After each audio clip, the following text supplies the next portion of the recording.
Bonsoir tout le monde. Donc aujourd'hui, on va voir le chapitre des caractéristiques de tendance centrale. Alors ce chapitre sera divisé en trois parties. À savoir, la première partie sera dédiée au mode. La deuxième partie sera dédiée à la médiane. Et la troisième partie sera bien évidemment dédiée à la moyenne. Alors commençons tout d'abord par le mode. Alors donc le mode comme définition, on peut le définir comme étant la valeur du caractère qui correspond au plus grand effectif ou à la plus grande fréquence. Alors cela veut dire quoi? Supposons par exemple si on fait une étude sur les salaires au Maroc et qu'on trouve que le mode est égal par exemple à 6000 dirhams. Cela veut dire que la majorité des salariés au Maroc perçoivent un salaire égal à 6000 dirhams. Si par exemple on fait une autre étude sur par exemple les poids des stagiaires ou les poids des étudiants dans une classe et qu'on trouve que le mode est égal à 60 kg, ça veut dire que la majorité des stagiaires ou bien des étudiants ont un poids qui est égal à 60 kg. Alors passons maintenant à la détermination du mode.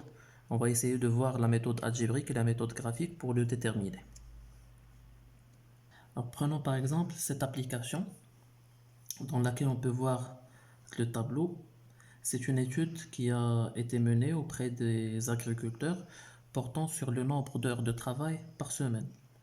Alors là, on peut voir les effectifs et là, c'est le grand N, c'est-à-dire le total. C'est-à-dire que l'étude a été menée auprès de 1000 agriculteurs et là, ce sont les modalités.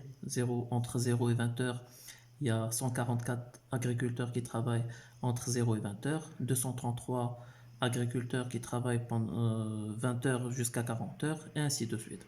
Alors maintenant, si on essaie de déterminer le mode, alors vous avez une formule qu'on peut utiliser ou bien qu'on peut écrire comme suit.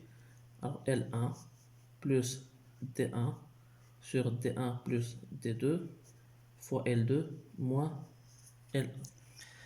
Mais il s'agit maintenant d'expliquer c'est quoi L1, c'est quoi D1, c'est quoi L2 et c'est quoi D2. Alors la première des choses, il faut déterminer ce qu'on appelle la classe modale.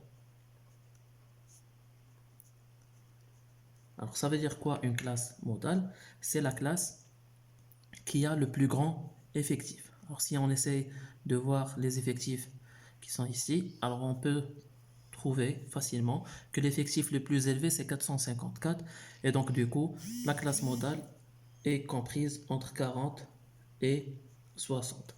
Alors maintenant on peut dire que L1 est égal à 40, L2 est égal à 60. Alors maintenant D1 et D2. Pour D1, c'est la différence entre l'effectif de la classe modale et l'effectif de la classe précédente.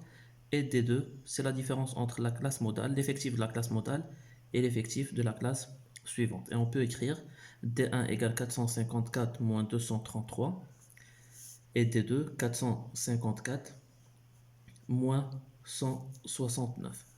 Alors ce qui nous donne 454 moins 233, ça fait 221.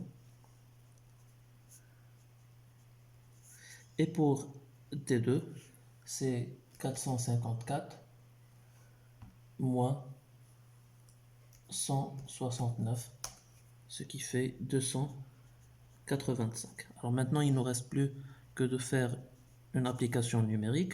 Et donc, mode égal 40 plus 221 divisé par 221 plus 285 multiplié par 60 moins 40. Et là, il faut faire attention.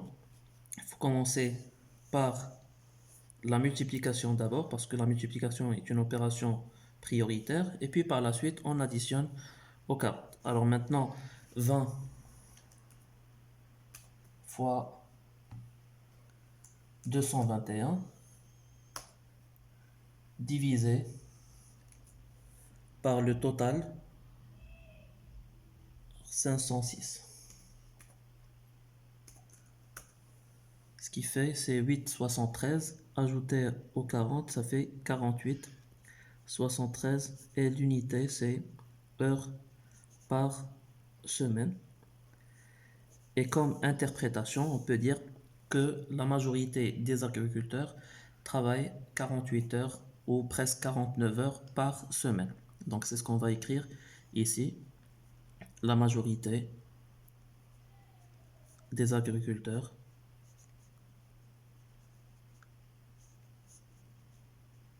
travaillent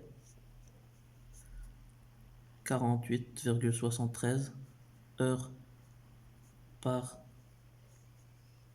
semaine. Voilà.